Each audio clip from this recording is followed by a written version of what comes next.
ये सर्वधन है, ये पद आदि। और आजकल कोई ब्रजवासी इनको आश्रय नहीं ले रहा है। बाहर के लोग जो ब्रजवास कर रहे हैं ना, उनके देखो ये सब पदन को याद करें, पदन को पढ़ें, ठाकुर जी को सुनामें। ब्रजवासी सबरे मॉडर्न होते जा रहे हैं भैया, कच्छू ना जाने, अपने ब्रज के बारे में नेक नहीं जानते हैं। ये होता है, अति सामीप्य में दोष होता है। कोई वस्तु बहुत सहजता से मिल जाए तो ब्रजवासी उसकी कोई कदर नहीं करते, कोई व्यक्ति कदर नहीं करता। हमारी भैया आप सबसे प्रार्थना, यदि ब्रज में जन्मे हो, ब्रजवासी हो, खुद को जीवन में कर गए हो तो बालकन को संभालो, उनको ये रसिक जनन के पद याद कराओ। इन पदन में जो सुख है, इन पदन में जो लीला और जो स्वरूप है ना लीला को, वो अद्भुत है। रात्रि में सोने से पहले ऐसे पदों को पढ़ा करो और पढ़ करके ऐसे चिंतन करो, आहा अब ये हो रहा है, अब ऐसा हो रहा है, अब ये हो रहा है। अब उसका चिंतन करते हुए जब आप सोओगे तो आपके स्वप्न में मजाल क्या कि कोई दुर्स्वप्न आ जाए, कोई भूत का स्वप्न आ जाए, कोई विषय वासना का स्वप्न आ जाए, कोई गंदा स्वप्न आ जाए, कभी नहीं आ सकता। आपके स्वप्न में भी श्री प्रियालाल जी आएंगे। और एक बात बताएं आपको, निश्चित है ये कि आप लीलाओं का चिंतन स्तवन करके जब शयन करेंगे ना, तो वह लीला भी दिखेगी जो लीला कहीं लिखी नहीं है, जिसका कहीं वर्णन नहीं है, आपको वो भी दिख सकती है। करना क्या है, लिखो, नित्य उसको लिखना प्रारंभ करो। जिन जिन लोगों को भगवत अनुभव होता है, जिन जिन लोगों को भगवत साक्षात्कार स्वप्न में या प्रत्यक्ष रूप से कहीं भी ठाकुर जी का अनुभव होता है, किसी से नहीं कहना, एक डायरी रखो, उस पर नित्य लिखो। हमको तो कथा करते करते कुछ ना कुछ भाव आते रहते हैं, तो मैं तो पद बना बना करके लिख दूं, अपने पास रख लाऊं, कभी भाव बने तो गा दूं। जैसे परसों से मेरे मन में आ रही है कि ठाकुर जी की चोरी लीला देख करके गणेश जी के मन में आई कि मैं जाऊंगा चोरी करवे। अब मैं वहां पे पद कछू तो लिख रहा हूँ, कल तक है तो फिर सुनाऊंगा। किसी गणेश जी आए हैं ठाकुर जी के संग चोरी करवे ब्रजमंडल में, मक्खन की चोरी। बाद में गणेश जी यहाँ बैठे तो उनको देख के मन में भाव आया, कछु तो ऐसा भाव हो इनको भी चोरी में लाए में ठाकुर जी के संग। ऐसे भाव आते नहीं। जैसे शंकर जी तो आए ही है ब्रजमंडल, कभी कोई मनावे कि हनुमान जी आए बानर के रूप में दर्शन करवे, तो श्री बानर रूप में जब वो बन करके आए तो ठाकुर जी के संग कैसी लीला भई, तो वहां के पीछे कोई भाव आवे। ऐसे सब छोटे छोटे भाव चित्त में आते रहते हैं। तो ये कब होता है, जब आप ऐसे ऐसे पदों को बार बार पढ़ने लगोगे, बार बार इनका, तो निश्चित ही आपके चित्त में कोई ना कोई भाव आएगा। जैसे वृंदावन में भी कथा आती तो वहां पर कोई ने मुझसे यूं कही कि महाराज जी ठाकुर जी सब गोपीन के यहाँ चोरी करवे गए, किशोरी जी के यहाँ ना गए, सोई पद लिख के गा दियो। मैंने कहा हाँ किशोरी जी के यहाँ गए, ठाकुर जी चोरी करवे गए। और वाकई बहुत सुंदर पद, एक पद की रचना करी वही वृंदावन वाली कथा में, सुनाए कि कुंवरी श्यामा ददी मथ सुंदर लागे, कुंवरी श्यामा ददी मथ सुंदर। हमारे ब्रज में ठाकुर जी को कहें कुंवर, किशोरी जी को कहें कुंवरी। तो कुंवरी श्यामा ददी मथ सुंदर लागे, कुंवरी श्यामा ददी मथ सुंदर लागे। तनिक तनिक हाथन सोमथनी, तनिक तनिक हाथन सोमथनी, तनिक सी भोरी चलावे कुंवरी श्यामा, तनिक सी भोरी चलावे कुंवरी श्यामा। तो लीला ऐसी है कि प्रथम बार किशोरी जी मथनी चला रही हैं। श्री कीर्ति मैया के लाली तो अब बड़ी अति जा रही, घर के काम काज ने सीख ले, चल अब दही मथनो शुरू कर। तो किशोरी जी ने जैसे मथनी शुरू करी तो पूरे बरसाने में महाराज नगाड़े बजन लगे, ढोल बजन लगे, सब नाचने लगे। बोले कहा भयो, बोले आज वृषभानु नंदिनी प्रथम बार मक्खन निकाली, सबन को प्रसाद मिलेगा भैया। ढोल नगाड़े की आवाज नंदगाम पहुंच गई। ठाकुर जी बोले भैया ये मधुमंगल सीता में ढोल कहाँ बज रहे हैं? लाला ऐसा लग रहा है यहाँ दिशा तैयारी है, आवाज जरूर बरसाने में कुछ उत्सव है रो है। ठाकुर जी बोले पतो कर कहा उत्सव है? तो ग्वाल वालन ने पतो करके बताई। बोले लाला ये तो बहुत जोर का उत्सव है रो। बोले कहा? बोले एक क्लाइंट भड़को हमारो ये सबरी गोपी क्लाइंट है ना, ठाकुर जी इन सब के घर जा करके चोरी करें। बोले एक क्लाइंट भड़को, ये तो आज की भाषा में कह रहा हूँ, एक यजमान भड़को हमारो। बोले कौन? बोले अरे वो वृषभानु नंदिनी ने एक सी छोटी सी किशोरी पहली बार मथनी चला रही है, दही निकाल, वो मक्खन निकाल रही है। हाँ निरख रही ब्रज नारी टक, निरख रही ब्रज नारी टक, कीरत मन हर्षावे कुंवरी श्यामा, कीरत मन हर्षावे कुंवरी श्यामा। जैसे ही ठाकुर जी को पता चली कि किशोरी जी मक्खन निकाल रही हैं, सोई बेबस भय धाये नंद नंदन, बेबस भय धाये नंद नंदन। ठाकुर जी दौड़े बरसाने की ओर।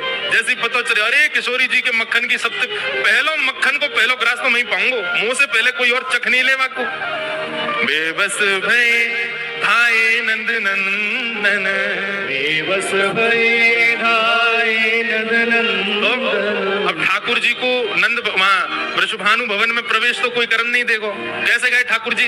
बोले सखी को रूप धराए कुंवरी श्यामा, सखी को रूप धराए कुंवरी श्यामा। अच्छा एक बात तो है, हमारे वृंदावन बिहारी लाल को सखी बनने में झटका 1 मिनट लगे। कहा बोले दिखे ही है लाला से, लेकिन सबरे काम तो वही है। नेक में अपनो महाराज घुंघराले केस खोल दिए, नाक में एक नथनी पहन ली, मैया ने काजर लगाया वही नेक फैला लियो, और महाराज नेक नेक होटन पे लाली माँ लगा ली, और सोई अपनो जो है का बढ़िया यशोदा मैया को या कोई छोटी मोटी सखी होगी बाको चुरा लियो होगो, कोई घाघरो वागरो सब पहन पहन के बन गए सखी। ऊपर से चुनरी डाल के, चाल तो टेढ़ी मेढ़ी सी है ही है, तो दूर से यूं ही लगे कोई सखी आ रही है। पहुंच गए। अब समन को लगी कोई बरसाने की गोपी की लाली है, छोटे से लाल जी पहुंच गए। अब यहाँ किशोरी जी मथनी चला रही हैं। जैसे ही मक्खन निकाल के छोटी सी मटकी में निकारो, सब सखी बधाई गाने लगी। बोले जय हो कीर्ति मैया, अब तो लाली हमारी सुगड़ है गई, आज आने मक्खन निकारो।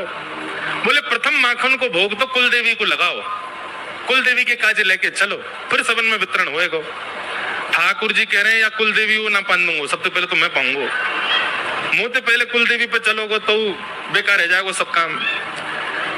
कीर्ति मैया ने कही लाली चल वस्त्र बदल ले, कुल देवी के पास चलेंगे मक्खन लेके, और सब सकीन से जाओ सबरी व्यवस्था करो, पालकी मंगाओ, लाली को लेके सब चलेंगे। अब सब तो वहां से चले गए, मथनी और मटकी वहीं रखी, ठाकुर जी वहीं छुप के खड़े है गए, और जैसे सब गए सोई मटकी लेकर के वहां से भाजे। सखी रूप में छल बल करके, सखी रूप में छल बल करके, माखन ले बन आए कुंवरी श्यामा, माखन ले बन आए कुंवरी श्यामा। वन में आ गए ठाकुर जी मक्खन लेकर के, और महाराज वन में आकर के माखन को जब अधर धरो तब, माखन को जब अधर धरो तब। वन में आके ठाकुर जी ने जैसे ही नेक से माखन लेके बस मुक्ते लगायो ही है, जीव निकाल के नेक माखन चाटो ही है। कहा भयो? बोले माखन को जब अधर धरो तब, माखन को जब अधर धरो सोई गिरधर बेसुध पाए कुंवरी श्यामा, गिरधर बेसुध पाए कुंवरी श्यामा। एक भाव बस मुख पे धारण करते ठाकुर जी तो वहीं मूर्छित है गए। आहा कितनो चोखो माखन, ऐसे तनिक तनिक हाथन से चला रही मथनी, ऐसी तनिक सी किशोरी जी कितनो बढ़िया माखन, ठाकुर जी तो वहीं मूर्छित है गए। गिरधर बेसुध पाए। आहा कहाँ जा रहे हो? सर मेरी फ्लाइट है यूएस के लिए अगले 30 मिनट में। अरे कपड़े तेरे गंदे हो रहे हैं, चप्पल में तेरे छेद हो रहा है, क्या? अब यहाँ मैं आगे को भाव ऐसा अभी आगे और लिखूंगा। अब किशोरी जी गई तो देखो वहां तो मक्खन मटकी है ही ना है, तो सबरी गोपी और सबन में महाराज बोले अरे यहाँ कौन चोर आ गए हो? किशोरी जी बोली चोर तो एक ही है मक्खन को, वही आया होगा। किशोरी जी सब सखियन के संग नंदगाम की ओर जाने लगी। सोई बीच वन में देखो कि महाराज एक कदम वृक्ष के नीचे ठाकुर जी के हाथ मक्खन में सने हुए हैं, वही मटकी धरी है, और ठाकुर जी तो कभी यहाँ कर बैठ ले कभी वहां कर बैठ ले, नेक नेक बीच में चाट ले। आहा कितनो स्वाद कितनो आनंद, महाराज बिल्कुल बेसुध पड़े ठाकुर जी। किशोरी जी सब सखियन के संग पहुंच गई, गुस्सा में जाके थारी है गई, अरे कन्हैया यहाँ चैन ना पड़ो चोरी कर लिया है, अभी सबरी सखी मांग रही है, इनको कहा दूं मैं। ठाकुर जी तो बेसुध हैं, सुध में है ही ना है, आई ना रहे होश में।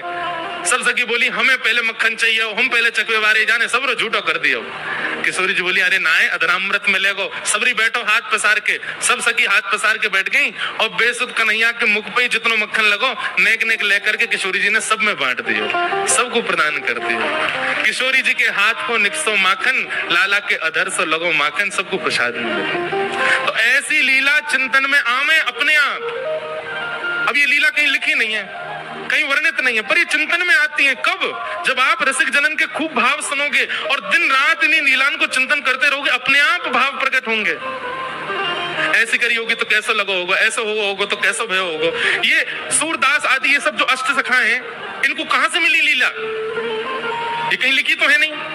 अब गिरिराज जी नाच रहे हैं, ठाकुर जी बंसी बजा रहे हैं और ग्वाल बाल सब गा रहे हैं, ये लीला कहीं लिखी नहीं है, नंददास जी के चिंतन में आई है। और याद रखिएगा, चिंतन में जो लीला आ जाए समझो वो लीला हुई थी, अभी चिंतन में आ रही है, नहीं तो आ ही नहीं सकते।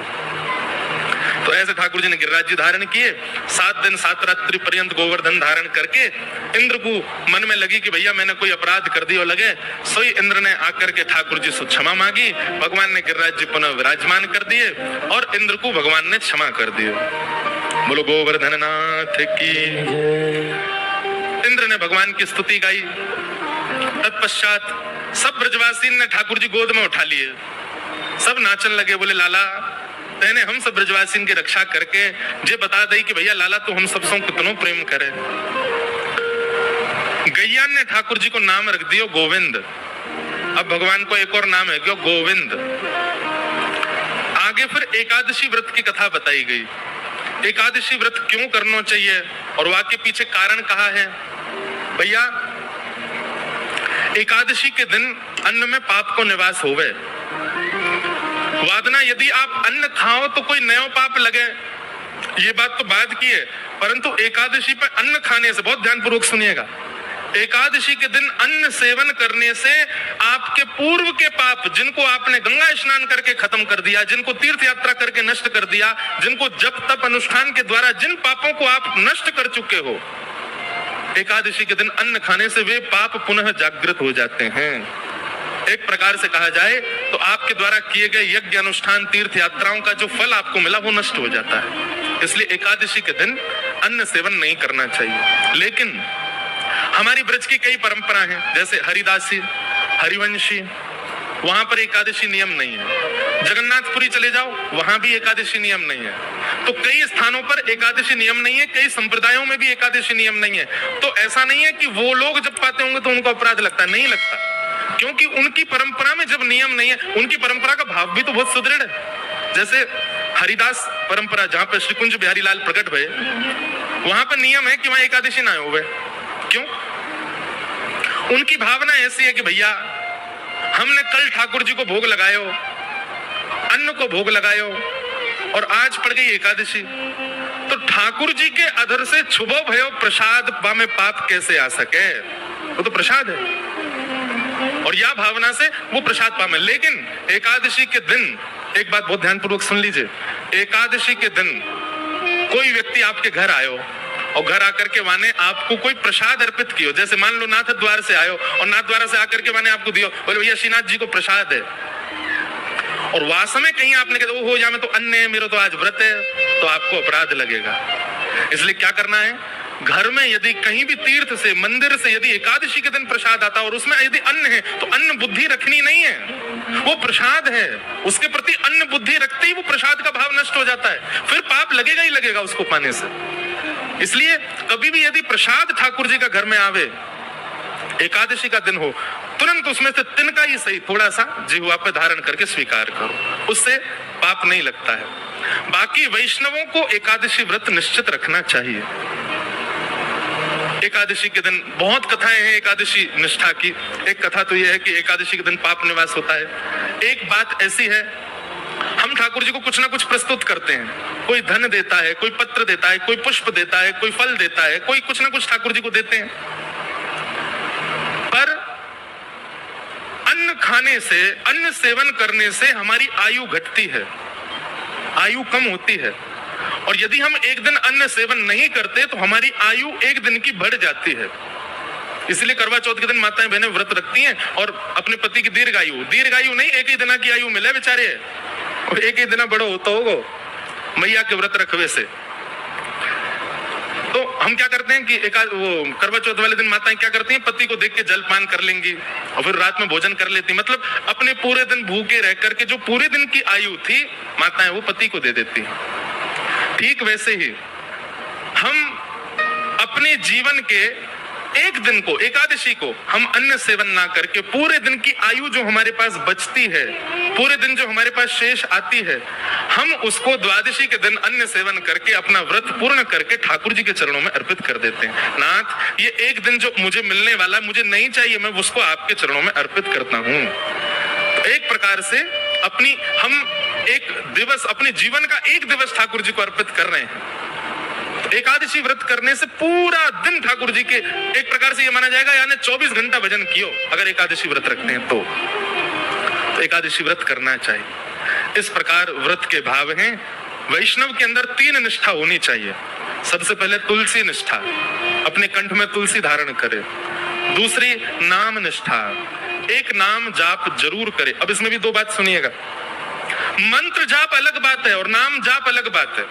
आपके गुरु ने जो आपको दिया है वो मंत्र है, वो मंत्र आप आसन पर बैठ करके करिए, शुद्ध अवस्था में करिए, सुबह सुबह करिए।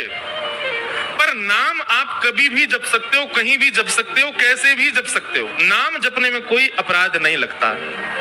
लेकिन गुरु मंत्र के प्रति, अब हमारे श्री वैष्णव संप्रदाय में तो ऐसा ही है, गुरु मंत्र हर जगह चलते फिरते उठते बैठते नहीं करना चाहिए, एक ही बार दिन में बैठ करके करो, जितनी माला करनी उसने उसी समय कर लो। बाकी भगवत स्मरण, कृष्ण कृष्ण कृष्ण कृष्ण कृष्ण, श्री राधा श्री राधा श्री राधा श्री राधा, गोविंद गोविंद गोविंद गोविंद, गोपाल गोपाल गोपाल, या फिर महामंत्र के रूप में भी नाम ही है हरे कृष्ण, भी कर सकते, चलते फिरते उठते बैठते। बस हाँ ये है कि अपवित्र अवस्था में मत करो। वैसे तो कई जगह नियम है कि कैसे भी करो, अपवित्र अवस्था में भी कर सकते हो। पर कब गलती से हॉस्पिटल चले गए और वहां पे बिस्तर पे पड़े हैं, नहीं नहाए 2 दिन से, वहां लेट के, मर्यादा ऐसी बन गई कि आपत्ति काल है, तब आप कर सकते हो। बाकी बिल्कुल स्वस्थ हो, हट्टे तगड़े हो, बिल्कुल स्वस्थ अवस्था में हो, उसमें भी अपवित्र अवस्था में यदि जपो तो फिर या थोड़ा तो ध्यान रखो कि हम थोड़ा भाव रखें वाक्य प्रति। एकादशी व्रत, ये 3 निष्ठा वैष्णव के चित्त में होनी चाहिए, तुलसी निष्ठा, नाम निष्ठा और एकादशी निष्ठा। इन 3 निष्ठाओं के प्रभाव से भगवत दर्शन निश्चित होता है। तो एकादशी व्रत की बात बताई गई।